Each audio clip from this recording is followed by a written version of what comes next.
My dear students, आज का हमारा टॉपिक है आनुवंशिक पदार्थ की खोज।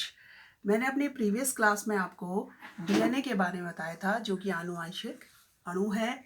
पर 1928 से पहले तक वैज्ञानिक इस बात से सहमत नहीं थे कि डीएनए एक आनुवंशिक पदार्थ है। तो इसके लिए 1928 में फ्रेडरिक ग्रिफिथ नामक एक वैज्ञानिक ने रूपांतरकारी सिद्धांत की खोज की। आज बच्चों, मैं आपको इसके बारे में कुछ जानकारी दूंगी कि कैसे कैसे ये प्रयोग के द्वारा ये सिद्ध हुआ। तो जो ये फ्रेडरिक ग्रिफिथ नामक वैज्ञानिक हैं, ये अपनी खोज निमोनिया, जिससे रोग होता है, स्ट्रेप्टोकोकस निमोनी बैक्टीरिया पे खोज कर रहे थे कि इसका वैक्सीन जो है बन सके, या जिसे हम कहते हैं टीके बनाने की खोज कर रहे थे। तो इन्होंने जब इसको कल्चर किया तो बड़े आश्चर्यजनक इन्हें चीजें दिखी। तो मैं उसको आपको बताना चाहती हूँ बच्चों।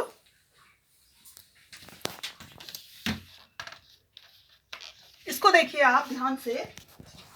उन्होंने क्या देखा, जब उन्होंने स्ट्रेप्टोकोकस निमोनी, जो कि निमोनिया रोग के कारक हैं, उसका कल्चर कराया, तो उन्हें दो प्रकार के स्ट्रेन, जिसे हम विभेद कहते हैं, दिखे। तो देखिए, सबसे पहला जो उन्हें फर्स्ट दिखा वो था एस आपका वेरुलेंट, या हम इसे कहते हैं उग्र विभेद। ये कैसे दिखा कल्चर प्लेट में इसको, ये बहुत चमकदार, और इसकी जो सरफेस थी बच्चों, इसको क्यों बोला गया है, एस मीन्स होता है स्मूथ, वो चिकनी थी, चिकनी और चमकदार थी, और इसके बाहर एक पॉलीसैकेराइड का आवरण था, जिसके कारण ये रोगकारी था। नेक्स्ट जो उनको दिखाई दिया वो क्या दिखाई दिया, दूसरे तरह के वो खुरदुरे थे। खुरदुरे क्यों, हमने आर क्यों नाम लिखा है, आर स्ट्रेन का मतलब हो गया कि आर माने रफ। ये खुरदुरे थे और इनमें कोई आवरण नहीं था, इसलिए ये क्या थे, उग्र भी नहीं थे, और इनके कारण निमोनिया नहीं होता था। अब उन्होंने अपना प्रयोग किसमें किया, चूहों में किया। उन्होंने एस स्ट्रेन वाले अपने कल्चर को क्या करा, इस सेल को चूहे में इंजेक्ट कराया। तो क्या परिणाम हुआ, आप देख रहे हैं कि चूहा उससे मर गया, मृत हो गया। सेकेंड, उन्होंने क्या करा, जब उन्होंने आर स्ट्रेन वाले को चूहे में इंजेक्ट कराया तो वो जीवित रहा, जीवित रहा।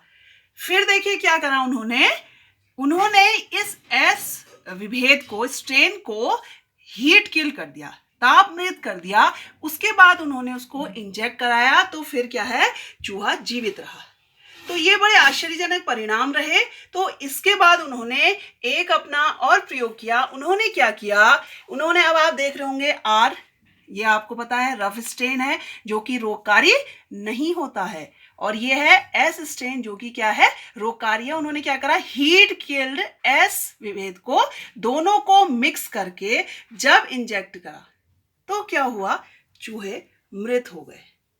जबकि आपको मैंने अभी इससे पहले क्या बताया, मैंने ये कहा कि जो आर स्ट्रेन है, जो ये आर वाला है, इसको इंजेक्ट कराने पे क्या होता है, चूहे जीवित रहते हैं, ये मृत नहीं होते हैं। और हीट किल्ड एस विभेद को भी जब हमने बात करी तो हमने कहा कि इससे भी सर्वाइव करते हैं।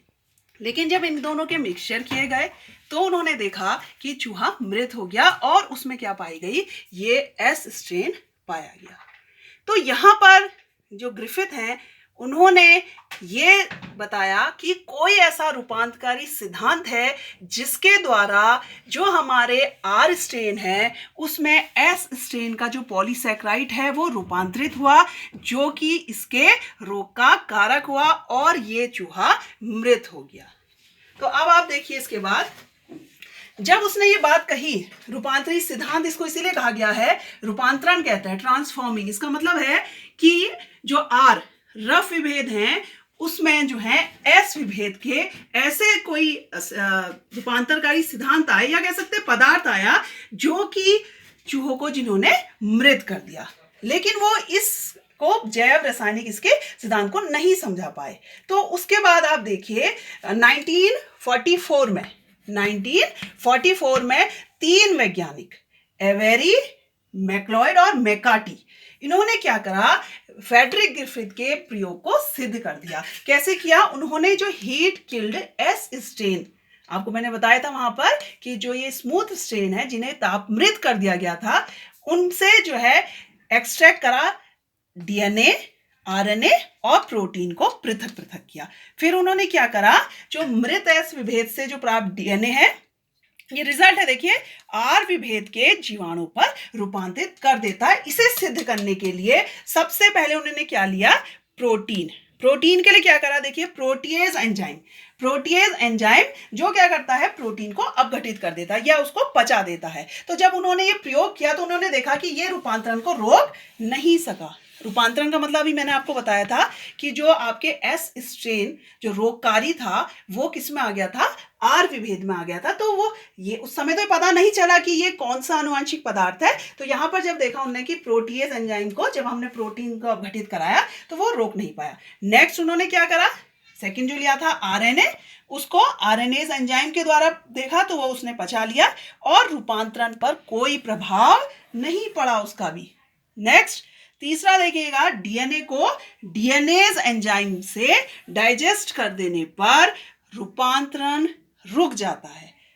ये रूपांतरण जिसकी बात कर रहे हैं हम, ट्रांसफॉर्मेशन रुक गया। तो यहीं पर मैक्लॉयड, एवेरी और मैकार्टी ने ये सिद्ध कर दिया कि जो डीएनए है वो क्या है, जेनेटिक पदार्थ है या हम कहते हैं आनुवंशिक पदार्थ है, और इसी से इसकी खोज हुई। लेकिन स्टूडेंट्स अभी भी वैज्ञानिक इस मत से सहमत नहीं थे और उन्होंने अभी भी डीएनए को आनुवंशिक पदार्थ नहीं माना।